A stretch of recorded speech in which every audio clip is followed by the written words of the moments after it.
afternoon from the kitchen, folks. It's another experimental day in home brewing.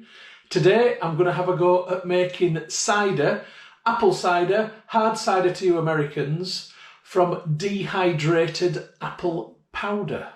So here's my dehydrated apple powder. I've got 174 grams of it in this tub. This is the equivalent to 1.5 kilograms of apple flesh.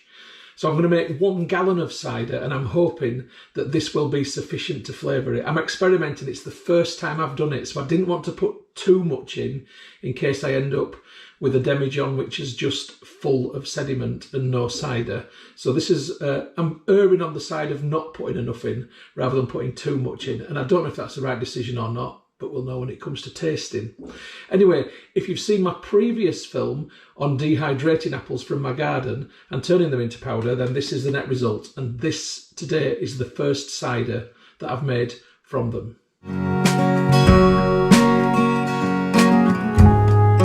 So we've had enough preamble. Let's have a look at the ingredients for this brew. There's not a lot going in it. So I've got 600 grams of dextrose monohydrate brewing sugar. It's quite a lot, but there's no fruit juices going into this. 174 grams of apple powder. My yeast of choice is Gervin or Jervin GV13 cider yeast. I'm going to be feeding that a little bit with some yeast nutrient from Young's. I'm going to be adding some pectolase to hopefully keep this clear, break down any pectic enzymes, and the liquid is going to come in the shape of spring water, and I'll probably be using around about 4 litres. Right, let's crack on. So before I begin, I'm just going to say, if you hear any gurgling sounds in the background, like that one, I've just got a big fermenter going at the minute with some blackcurrant rhubarb cider in it. So that's a bit of background noise, just in case you're wondering. First things first, I'm going to put maybe 1.5 litres to 2 litres of water into this saucepan. And I'm going to add into that my dextrose monohydrate brewing sugar because I want to dissolve the sugar. It dissolves quite easily. So there it is. I'm just going to put some heat on, just nice and low. I don't want it to fry. So I'm just going to move this around a little bit. The sugar will dissolve very reasonably quickly. It doesn't take a lot of time. It certainly doesn't need to come to a boil. That's the nice thing about brewing sugar. It's very fine. So I reckon 3 or 4 minutes of heat ought to do this. So here's the demijohn. It's been sanitised. I've just had some water in it to rinse it afterwards. Get that out. I'd normally put it on the garden, but we've had such a wet summer. All my water butts are full. Nothing needs watering. I'm going to begin today by adding some dry ingredients. Don't usually do that. So let's have a rounded dessert spoonful of pectolase. And I think we're going to have a very generous heaped teaspoonful of nutrient, because I don't know how much nutrient there'll be in the apple powder. When I say teaspoon, I meant dessert spoon, because it isn't a teaspoon. I'm not putting the yeast in, not till the end. I'll see how the apple powder fits through the funnel. If it's not fitting very well, I've got an alternative. No, it's getting a bit stuck. That's fine. I'm just going to put some water in now. I'm going to put about 2 litres of water into the demijohn.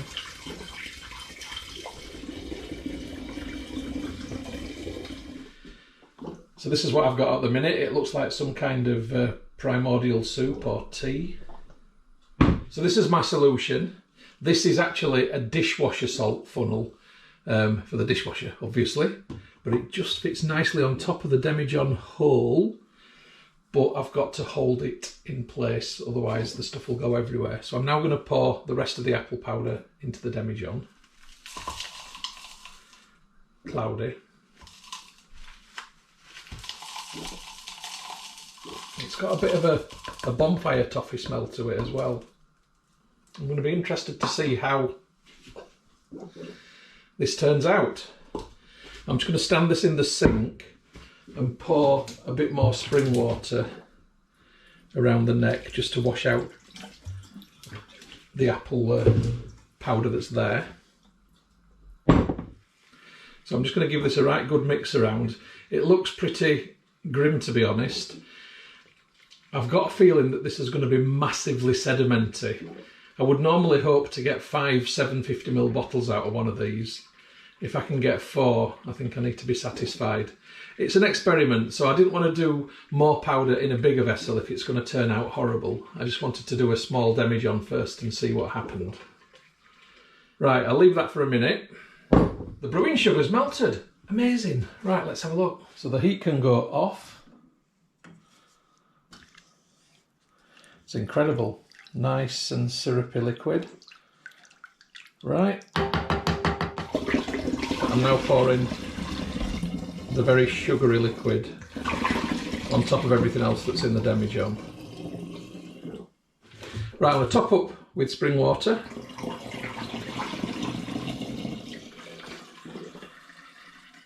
And I've overfilled it slightly. I was trying to use all the spring water up. I'm just going to give the outside of the demijohn a bit of a rinse because it's a bit messy.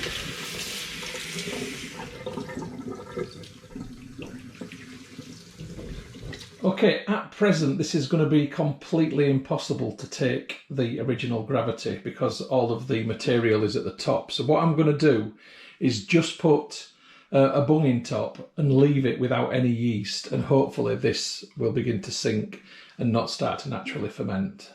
I'll come back to you with an update in a bit.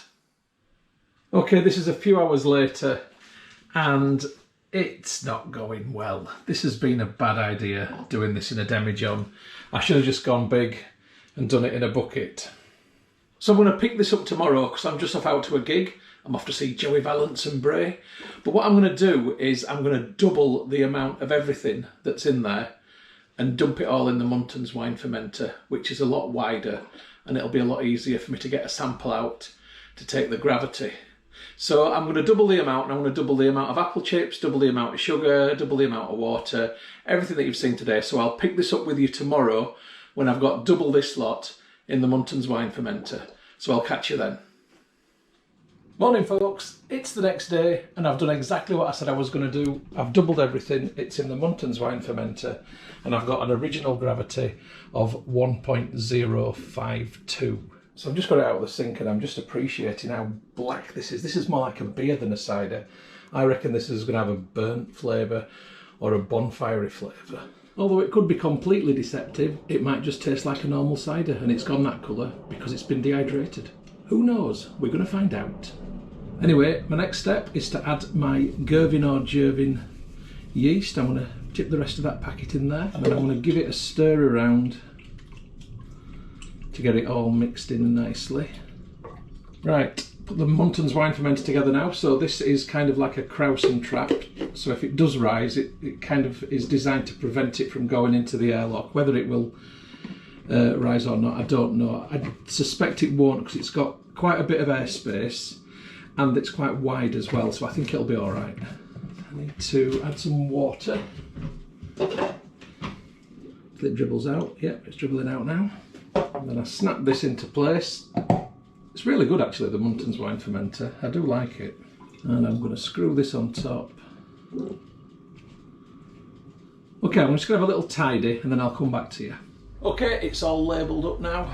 So, cider from Dehydrated apple. Can't read it very well, but brew day 1 is the 19th of August 23 and we're on an original gravity of 1.052. It's been a bit of a mission, hasn't it? But anyway, I'm going to come back to you when fermentation begins and we'll have an update then. See you later.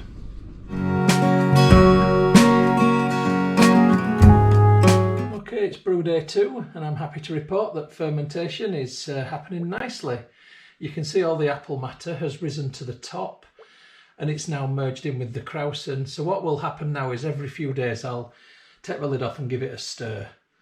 But yeah, fermentation's happening well. I don't need to do anything else for a couple of days at least anyway. I'll come back to you when I take the lid off to give it a stir.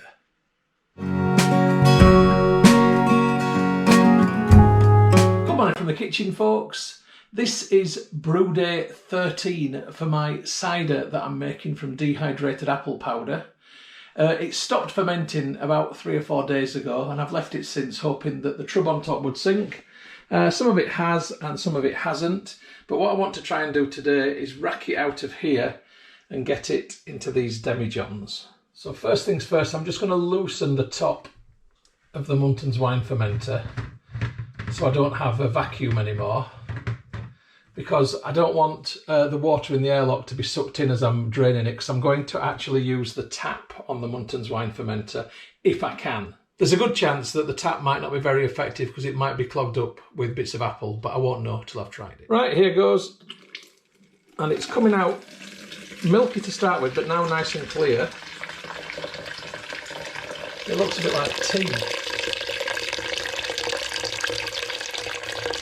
So in each of my demijohns, I'm going to pour through a funnel with a filter in, and this is an old coffee machine type filter, and it's obviously been cleaned so it doesn't taste of coffee, but it's very effective at catching bits of trub. Right, knock that off, and you can see that there are some bits of trub and floaty things in there, so I'll pour that through here. It won't remove the smallest pieces, but it certainly will get some of the chunkier bits out.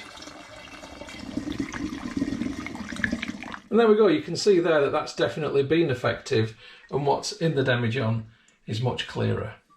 I'm going to fill this first demijohn up, then I'll come back to you. Okay, that's the first one racked, and you can see that it's not clear, but in terms of sediment in the bottom, there's nothing visible really come through, and there's a little bit of activity which could be due to the agitation, or it might be a continuation of the fermentation.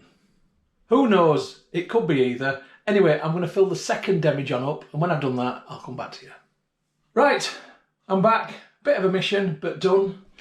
So I've got 2 full demijohns, and I've got lots of trubby, sedimenty stuff here and things to clean out. But these demijohns now I'm going to put somewhere out of the sun, somewhere dark and somewhere cool, and leave them for a few days. So I'll come back to you in a few days to a week's time maybe, before I decide what I'm going to do. Hopefully this will clear naturally. If it does, great. I'll just be going to bottling. If it doesn't, then we're going to be looking at clearing with finings. Catch you in a bit.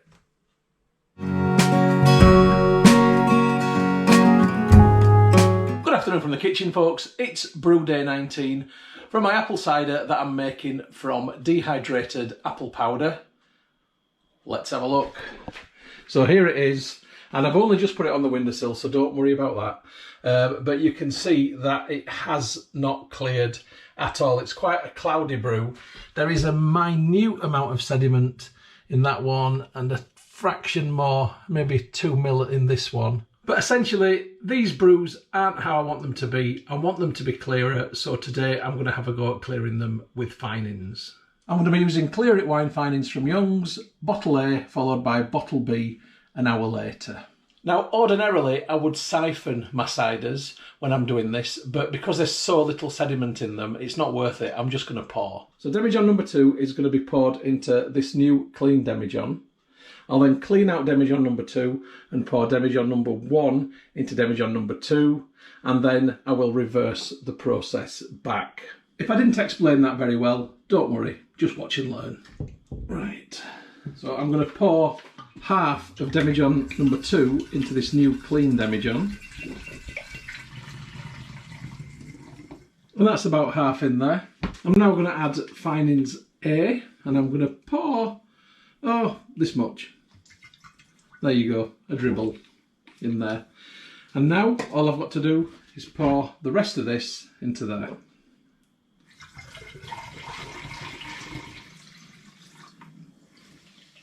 And in fact, this bit now at the bottom is all sedimenty and murky, so I won't bother pouring that bit in.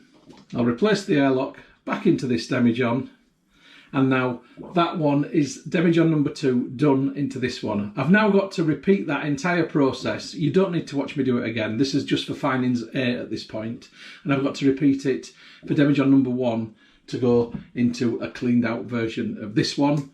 So you don't need to see that. I'll come back to you when I've done them both. I'll tell you what, it's a blooming hot day, but I've done that one anyway. So that is now finings A done in both of these. I've got to leave these to settle for an hour, and then I've got to repeat the process with finings B. So I'll catch you in an hour's time. Hey folks, an hour has passed. Let's have a look at that cider. And it still looks like brown gravy. I'm not fully convinced that the finings process is going to work, but we'll see. Right, so this one is going back into there. Okay, I'm going to stop at that point and add finings B. So finings B, again, same amount as finings A. A dribble. That's the technical term for that measure. And then I just simply pour the rest of this in there.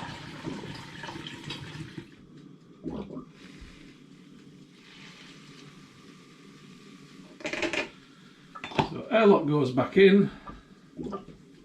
This goes in the sink for a rinse. And now I've got to repeat the process with the second demijohn. You don't need to watch me do it twice. I'll come back to you when I've done it. Okay, they're both done. I'm going to put these away somewhere dark and somewhere cool for a couple of days, and then we'll come back and have another look at it. Catch you then.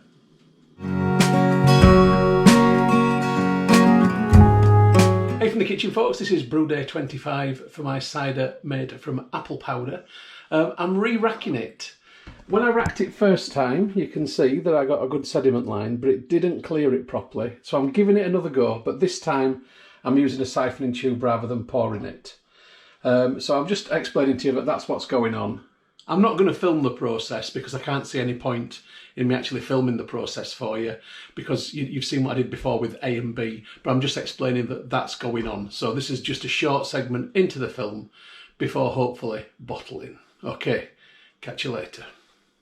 Hey folks, it's the next morning, and I can tell you that the second racking has had an impact. I'll just show you these. So after I put finings A in, I re-siphoned it before adding finings B, and there's been a distinct sediment line at every single stage. So this is the first demijohn that came out, and that's the second one. Now, it's not great news. As I was siphoning this, I decided to have a little sniff as I was going along, and it wasn't good. This one, with the big headspace, smelled like vinegar. Literally smelled like vinegar, acetic acid. And it's not going to be drinkable as cider. This one was like a really strong, scrumpy smell, but not in a good way. There was a hint that it was going towards vinegar. Now, I don't know whether it's savable or not. This one is not savable. However, it's not all bad news. So this one here that is definitely going to be vinegar, I am going to create apple cider vinegar with, because why the heck not? I might as well make apple cider vinegar. That's what I've got. That's what I'll make. This one, if it's going to be savable, I'll bottle it as is, and it's going to be quite a tart cider. If it's not going to be savable, it's going through the air still. But the lesson learned at this point from me is that making cider from your own dehydrated apple powder, it probably doesn't work. Anyway, I'm going to have a little scratch of a head and think, and I'll come back to you when I've decided what I'm going to do with this one. Hey folks, it's a bit later on the same day, and I've been having a little mull over what I'm going to do with this. So this one up here, okay, this is not drinkable, but I think it'll be good on chips. Now as for the other demijohn, if this is any good, then I'm going to bottle it now rather than leave it and give it the chance to oxidise. I'm going to bottle it and get it done. However, if it's not drinkable, then it's going in the air still. Apologies for the background noise, incidentally. I've got the dishwasher on. It needed doing. One of those things. Right, I'm going to pour a little bit of this into a glass. I don't want to put too much in. So if you look at it like that, I mean, it doesn't look particularly healthy, does it? It's not something that wouldn't thrill me at the prospect of drinking it. It smells like really, really harsh scrumpy. Like proper, imagine Old Rosie on steroids. Well, more than steroids. Imagine Old Rosie on crystal meth. That's probably what it's a bit more like. Oh, God. Right.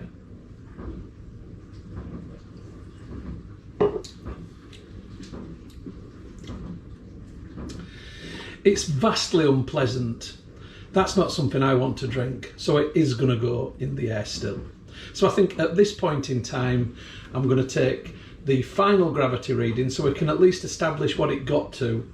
But from what I've done on this brewing process, I don't think it works dehydrating apples and making cider from it. If anybody has had success in doing so, please leave me some comments, because I want to know what I could have done differently that might have come out with a better result. But that's vinegar, and that's just horrible. So it hasn't worked as a drink. Right, I've got the Air Still Pro drum here. I'm just going to pour it in. Incidentally, the Air Still Pro is a loan from those lovely people at brew@home.shop. And there we go.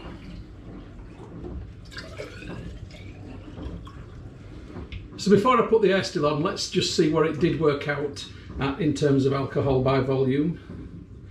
So I'll have a look at the final gravity, which is super low, and it's finished on a final gravity of 0.998. So I'm just going to work out what the final alcohol by volume is for this rancid brew.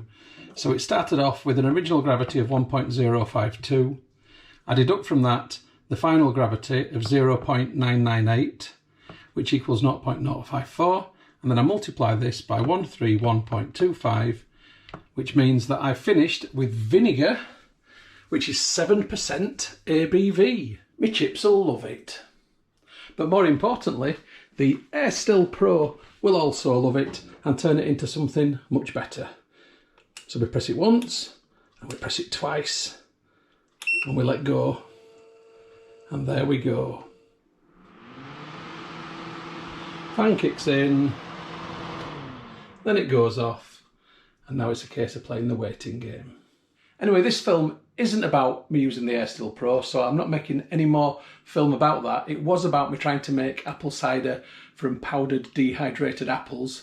Instead, I've made apple cider vinegar. So if you're British and of a certain age, then you will recognise this implement here. This is a glass Quality Streets jar. Quality Streets being the sweets, candies, confectionaries, chocolates, whatever you want to call them, which we always used to have at Christmas. And these glass jars are what they came in the early days. I mean, I think this goes back to sort of like the 70s or the 80s. My nan filled it with buttons, I think, actually. Anyway, I'm digressing like I always do. I'm going to put my vinegar in here initially, and I'm going to let it oxidise even further so it becomes even more vinegary. Now, what doesn't fit in here, I am going to run through the Air Still. But I'm at least going to fill this glass jar up. Oh, I'm just about there, that's pretty good. So I've got this stretchy cloth, which I use sometimes as a sort of filter. I'm just going to put that over the top. And I'm going to leave this now for a couple of weeks, maybe 3 weeks. Then I'll bottle it, and then we'll have an opening and tasting of the vinegar. Okay, catch you in 2 or 3 weeks' time.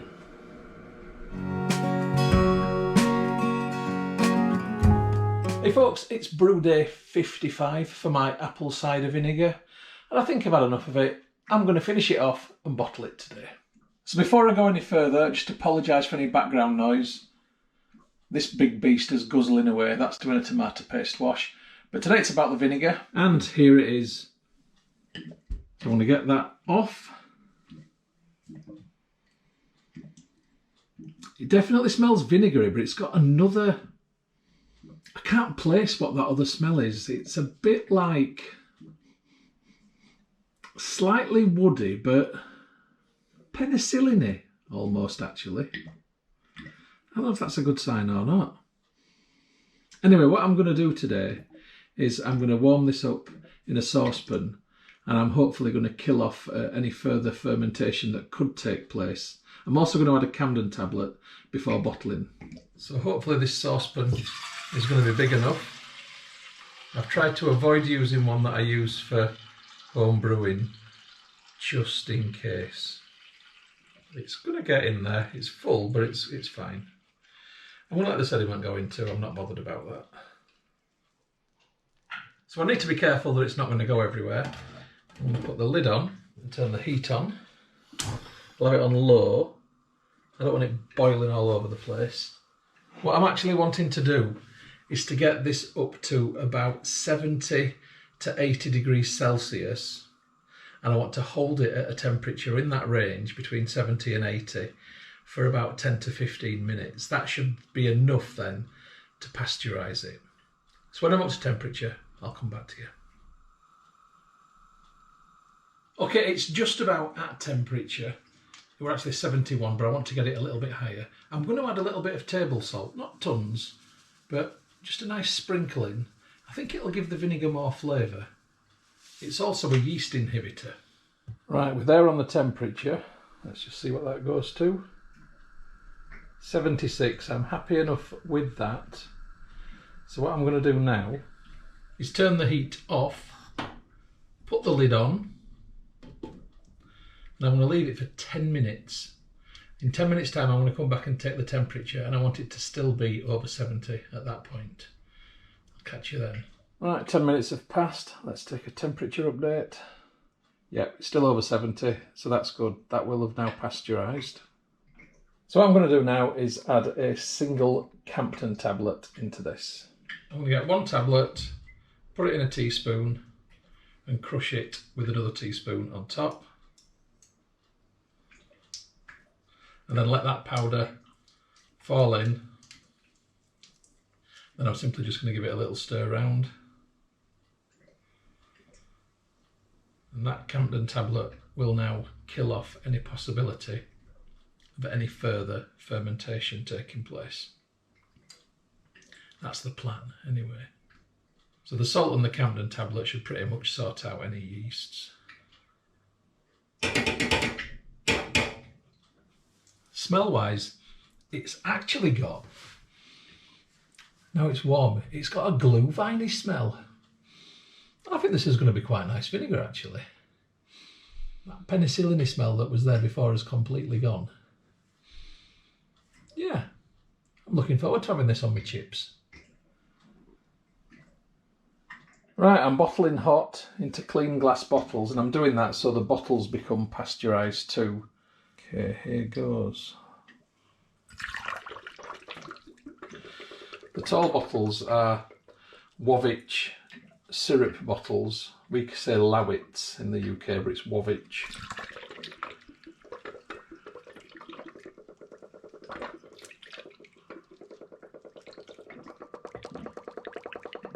It's going to take a while. I'll come back to you when they're done. Actually, I'm just coming back to you after I've done the first one. I've had the bottle insert, the pour a bit, in sanitizer. So I'm just pushing that into the top of the bottle right now. It's not touching the liquid, but the heat inside is definitely going to be building up, especially when I get the lid on. So I'm going to put the lid on. There we go. That's 1 hot bottle done. It's going to go like that for a minute. I don't want to melt the plastic, but I just want it to feel the benefit of the pasteurisation. So I'm hoping that now is going to be sufficient. If it's not, then I'll start to see some things growing on top, possibly, but hopefully not. Right, I've got to do the rest of the bottles. I'll come back to you when they're all done. So that's all done into an assortment of different bottles. I'm just going to give them a quick rinse, because I'm sure I've spilt stuff down them. Right, I guess those bottles need labels. Okay, I've got this Bluetooth printer. It's made by Fomamo. I made a little label on my phone. It's with a program called Printmaster that comes with this, and I need to print out 8 copies. There we go.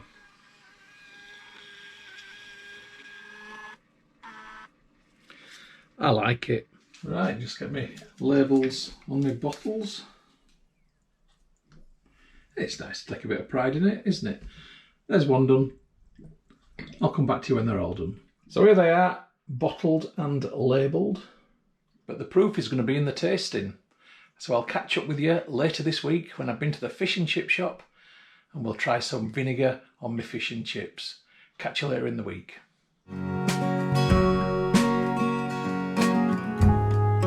Afternoon from the kitchen, folks. It's the next day. I'm going to be honest, the thought of fish and chips, I couldn't wait any longer. I need to try this vinegar. So I've just been down a local chippy. Look at this beauty.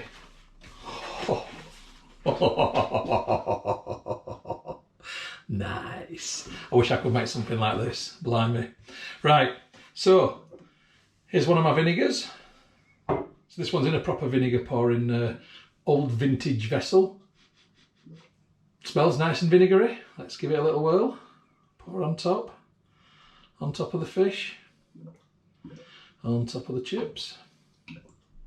If you're not British, you probably think this is weird, but the British do like vinegar on fish and chips. Salt and vinegar. So to that end, just a very gentle sprinkling of salt. I'm not going to go mad. Right, can I taste that vinegar? Not strong. Try a bit more targeted. Right. Here we go. Oh, this one's nice and wet now. Love a long floppy chip. Oh yeah. That's good. I mean, fish and chips are obviously like the best. But yeah, that vinegar works. I've made nice vinegar. I meant to make nice cider. I made nice vinegar. I'm not complaining. So, sometimes brewing doesn't work out as you're going to expect. But if you're lucky, you still get a decent result. Anyway, cheers folks. Hope you've enjoyed the film. I've enjoyed the process. I'm certainly going to enjoy this. I'll catch you on the next film, whatever that may be. Catch you later. The film that you've just watched is a Moss Home and Garden production. You can find more by going to www.mosshomeandgarden.co.uk. I'd just like to say thank you very much for supporting my YouTube channel and for watching my films. It really is very much appreciated. If you haven't already done so, please subscribe to my YouTube channel in order to receive future updates about the home and garden films which I upload. You can find my YouTube channel by going to www.mosshomeandgarden.co.uk. Please click on the red subscribe button. When you've done that, a little bell will appear. If you press that also, then you'll get future updates about the films which I upload. If you like my films, if you like my style of filming, then you might also like my travel channel, which you will find by going to youtube.com/Stuart Moss or type in www.mosstravel.tv. Again, if you could subscribe to that channel, it would be hugely appreciated.